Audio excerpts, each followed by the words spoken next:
Okay, so at the top of your leg kick, you can see that he's turned away slightly more. He's pushing his butt and hips out. Okay, take you to where your hand goes down. Take him to where his hand goes down. And already we have quite a bit of different look. Okay, you haven't really moved yet. He's starting to move down the mound. His hips are moving down and out, but he's also turned away. So the first thing you do is that left foot opens up. His left foot doesn't open up until right here. That's your first move. So your front leg and right arm look almost identical to what he looks like, and he's ready to throw the ball. You still have to stride and get all the way down the mound. So all of these things, it's less about the movement and more about the relative position of it. When I say relative, I mean in relation to the target, right? So if I take you to this position right here, your upper half looks great. You're not doing the wrong thing. Your timing is really early. Your movements are not late enough for you to actually generate a lot of power. So essentially this, I always think about energy as like thinking about electricity.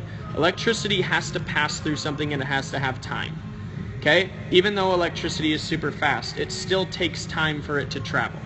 Does that make sense? Yeah. Kinetic energy, or the energy that we use when we throw, it's the same exact thing.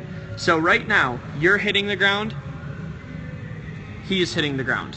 Okay? So because his shoulders haven't turned yet, and yours have, he has more what?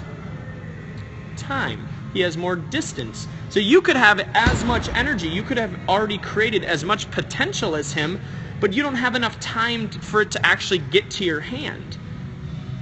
So hopefully that's making sense. You should be seeing similar positions down the mound. Okay? And we're just seeing, like I said before I turn this video on, it's like you're uncoiling too soon. You need to stay loaded as long as you possibly can. So hopefully that's making sense. Hopefully that visual helps you. The movements are there. What you do, the path of your arm is actually really healthy.